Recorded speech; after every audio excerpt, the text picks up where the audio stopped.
viral teacher na nag-live, na nermo ng live sa TikTok. Ano una yung nag-reaction na napanood nyo? And anong paliwanag sa inyo ng teacher? Ang una kong naging reaction is tao lang, yung teacher, lahat tayo umaabot sa punto na nagagalit tayo, lalo pag napafrustrate tayo.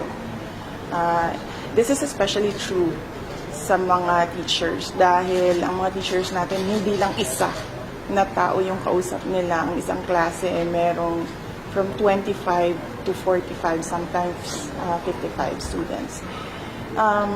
Nakita ko yung explanation niya, and then sinabihan ko ang regional office natin na there will be no penalties for the teacher. Just to remind the teacher that if she is angry, she has to pause, itigil mo na yung klase, and when she's not angry anymore, saka siya mag-klase ulit. So, there's a need to pause kapag galit yung teacher. So, yun lang yung sinabi ko na i-remind doon sa teacher. Bakit po walang penalty, ma'am?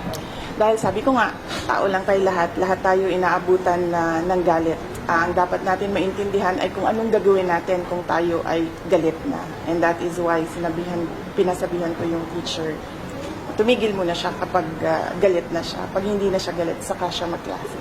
Ang policy po ba? Kung yung concern ng iba ay bakit daw pinag-live pa yung pagpapagalitan sa mga bata? Ano pong social media rules po ba ng Policy ba ng Ang sabi niya, hindi niya alam na online siya.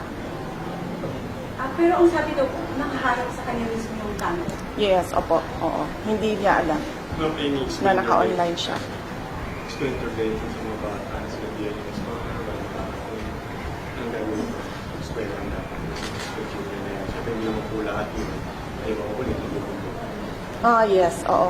Meron naman tayong psychological, psychosocial support sa ating mga teachers.